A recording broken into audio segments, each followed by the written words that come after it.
বলছি আরজিকর ইস্যু নিয়ে উত্তাল যখন বাংলা, তারপরও আপনারা ছটিতে ছটি জিতলেন, এটা নিয়ে আপনি কি বার্তা দেবেন? এখনো মমতা ব্যানার্জিকে চায়। বাংলার মানুষ জানে যে মমতা ব্যানার্জির বিকল্প হয় না। যে সিপিএম বিজেপি একসঙ্গে থেকে একটা মেয়ের মৃত্যুকে দিয়ে যেভাবে অন্যায়ভাবে যেভাবে মানুষকে ভুল বুঝিয়ে ভুল প্রচার করে যেভাবে আন্দোলন শুরু করেছিল, আন্দোলন হোক আন্দোলনের মতো, কিন্তু যেভাবে নোংরামি হয়েছে এটা নিয়ে, একটা মেয়ের মৃত্যুকে নিয়ে যেভাবে রাজনীতির খেলা হয়েছে, বাংলার মানুষ আজকে রেজাল্টে প্রমাণ করে দিল যে না, মিথ্যে মিথ্যে তোমরাই ছিলে। সিপিএম বিজেপির মিথ্যে প্রচার করেছে, মিথ্যে অপপ্রচারের বিরুদ্ধে আজকে উত্তর দিয়েছে। তাই বাংলায় 6-6।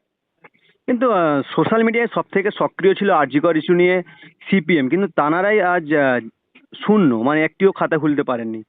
না, বাংলায় আর কখনোই সিপিএম খাতা খুলতে পারবে না। আজকে 6-এ ওরা মনে করলো যে আরজি করের ঘটনাটা এমন একটা ইস্যু, এটা নিয়ে বোধহয় আমরা একটা বিশাল কিছু করে ফেলবো। বাংলার মানুষ এত বোকা না, তারা উত্তর দিয়ে দিয়েছে।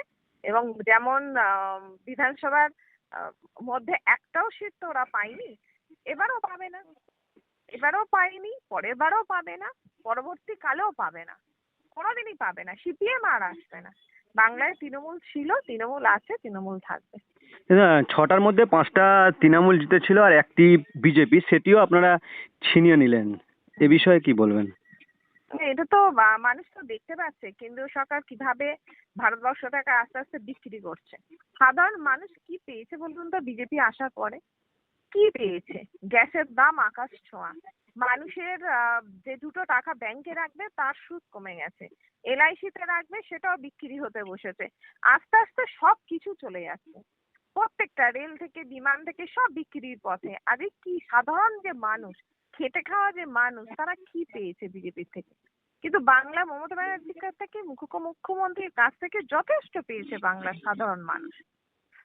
কিন্তু এই যে উচ্চবিত্তদের নিয়ে তো শুধু ভোট হয় না, হ্যাঁ হ্যাঁ উচ্চবিত্তদের নিয়ে শুধু ভোট হয় না, ভোট তো মধ্যবিত্ত নিম্নবিত্ত সবাইকে নিয়েই হয়। সাধারণ খেটে খাওয়া মানুষ বাংলার কাছ থেকে অনেক পেয়েছে, বাংলার মানুষ অনেক পেয়েছে। অন্য কোনো রাজ্য এত পায়নি।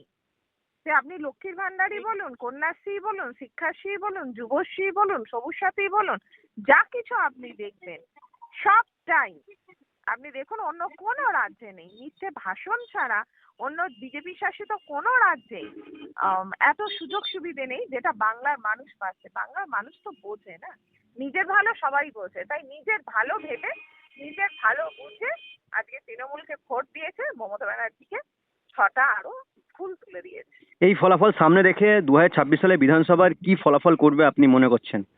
বিধানসভা দেখতে পাবে সেটা সময়ের অপেক্ষায় আমরা সবাই রইলাম। আপনার টার্গেট? আরো আরো অনেক বেশি ভোটে জিতবে এবং শূন্য তো থাকবেই। সিপিএম বিজেপির সিট অনেক কমবে, দেখে নেবেন আপনারা। অসংখ্য ধন্যবাদ আপনাদের এই মূল্যবান সময়টি দেওয়ার জন্য। Thank you. ঠিক আছে।